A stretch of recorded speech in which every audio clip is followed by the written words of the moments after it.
Con una economía en la quiebra, no hay moneda que se valorice. Así comenzamos las razones del dólar.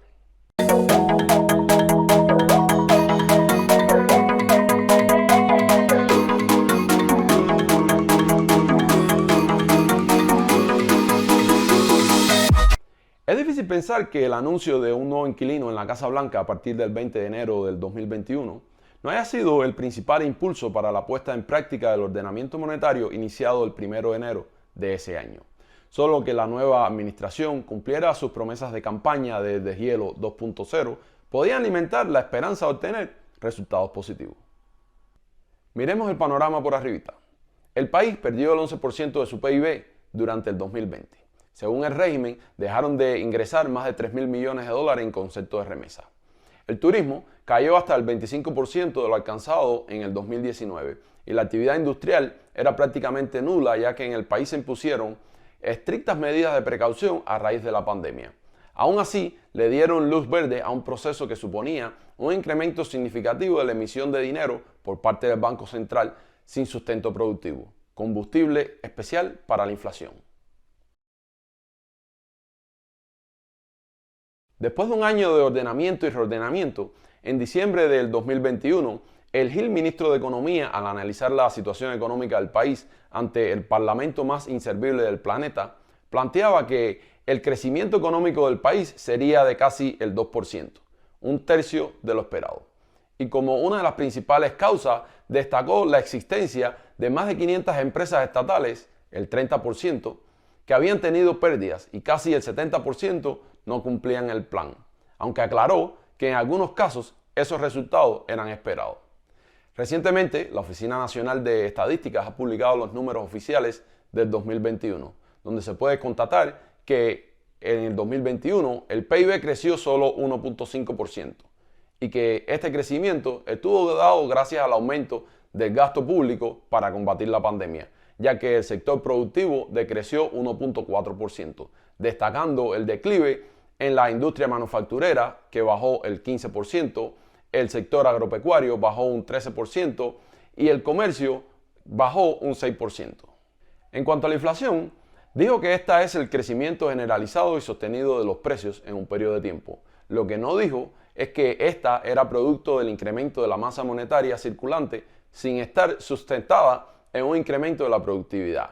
No obstante, basado principalmente en los precios de la canasta básica y los servicios que subsidia el Estado, reconoció que la inflación planificada había sido 60% y la real, según ellos, era de 70%, aunque cualquier cubano sabe que es mucho más, dado que el dólar pasó de 25 a 100 pesos en este proceso y que la canasta básica, que cada vez es más básica, solo alcanza para varios días de sustento, por lo que el resto se adquiere en el mercado informal o en las tiendas en MLC, donde la divisa manda. Para este 2022 se planificó un crecimiento del PIB en torno al 4%. Esto sustentado en un incremento de más de 800 millones en las exportaciones hasta los 9.600 millones. Además, la recuperación del turismo con más de 2.5 millones de visitantes y el incremento en torno al 14% de la circulación mercantil minorista. Veamos entonces qué dijo el ministro Gil en la reciente sesión ordinaria del inservible Parlamento cubano el pasado mayo. Al analizar el primer trimestre, informó que los ingresos fueron solo 493 millones, similar a lo logrado en el 2021. Y se exportaron 590 millones, un 30% más que en el mismo periodo del año anterior. En relación con la actividad empresarial, detalló que las ventas netas totales fueron de 283.429 millones de pesos, lo que representa un 109% del cumplimiento del plan. También se supo que no solo 411 empresas estatales dan pérdidas, sino que 533 empresas reportan sospechosamente utilidades de más del 50%. Por último, destacó que el supuesto éxito no era debido a la eficiencia, sino a la calidad del plan. O sea, que el éxito es gracias a lo bien que ellos han planificado y no al trabajo de los cubanos. Solo hay que recordar que el plan del 2022 es crecer el doble de lo que se creció en el 2021. Para los que aún les quede esperanza de que un repunte en lo que queda de año es posible, profundizaremos un poquito. Recordarán que en cuanto a las exportaciones, el plan es crecer más de 800 millones con respecto al 2021. Veamos entonces los principales rubros exportables. En cuanto a los servicios médicos, el plan es llegar a los 7.200 millones, pero esta cantidad es 25% inferior a lo alcanzado en el 2021. En cuanto al níquel, a inicios de año se conoció que Ramiro Valdés había presidido una reunión para analizar las causas que impidieron la producción de más de 5.000 toneladas, lo que representa una pérdida del 10% de lo que se espera producir en todo el año. En cuanto al tabaco, debido a la falta de suministros, al encarecimiento de los fertilizantes, se sembró solo el 80% de lo planificado, por lo que se espera producir unas 22.000 toneladas, continuando la tendencia de los últimos años a la baja.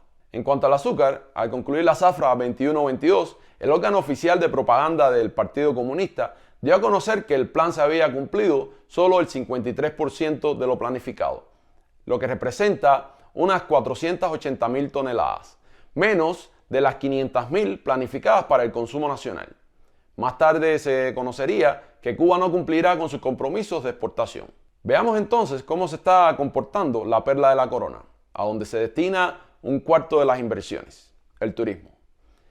Al término de mayo, los visitantes sobrepasan ligeramente los 800.000, lo que representa menos del 70% de lo planificado.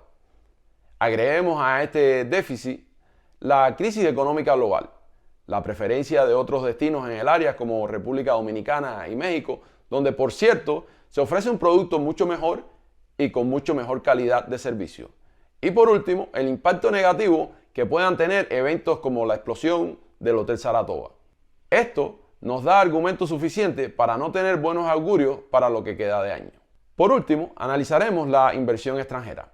Según Rodrigo Mamierca, principal encargado de embaucar inversores, en los 2 últimos años los resultados han sido terribles. Pero ¿cuál creen ustedes que sea la principal causa para el régimen?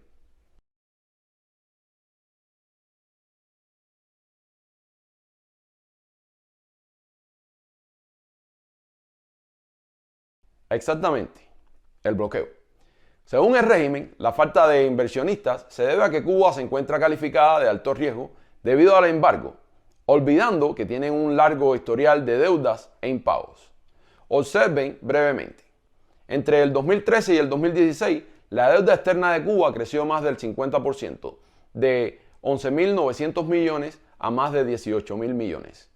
El año pasado, el régimen pidió al Grupo de París 2 años de moratoria y exención a las penalidades por impagos de la deuda que ya había sido negociada y rebajada casi al 25% del monto total en 2015 y que viene arrastrando impagos desde 1986. Por allá cuando el innombrable decía que la deuda externa es impagable. Además del famoso acuerdo con el Grupo de París, Cuba consiguió que China en el 2011 le condonara 6.000 millones en deuda.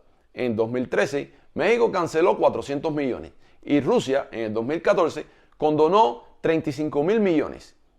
Y en este 2021 le pospuso los pagos de una nueva deuda de más de 2.000 millones. Pero el grupo de acreedores cubanos es largo e incluye a países como Australia, Austria, Bélgica, Canadá, Dinamarca, Finlandia, Francia, Italia, Japón, Países Bajos, España, Suecia, Suiza, Gran Bretaña, China y Venezuela. Otros aspectos que afectan la inversión extranjera, según el viceministro, son la existencia de demasiadas trabas burocráticas, atraso en el desarrollo bancario, la imposibilidad de acceder a un mercado interno inexistente. A decir de Mamierca, la solución pasa por la toma de medidas políticas y ya ustedes podrán imaginar lo que esto significa. Después de poner toda esta información en el mismo lugar, llegamos a la conclusión de que aunque la administración Biden ponga en práctica el deshielo 2.0 en toda su totalidad, la solución a los problemas económicos en Cuba, como a todos los otros tantos problemas, es la expresada por el viceministro Mamierca, la toma de medidas políticas en su total expresión. ¿Es el régimen capaz de tomar esas medidas? Nosotros lo dudamos. Por lo tanto, el peso cubano está condenado a sucumbir ante el dólar, que seguirá su ascenso indetenible. Pero déjanos tu opinión en los comentarios y si te ha parecido interesante esta información, compártela para que le llegue a los cubanos en la isla. Recuerda seguirnos en Facebook y en YouTube para que no te pierdas próximos videos. Y como siempre les digo, quizás algún día nos encontremos buscando Cuba.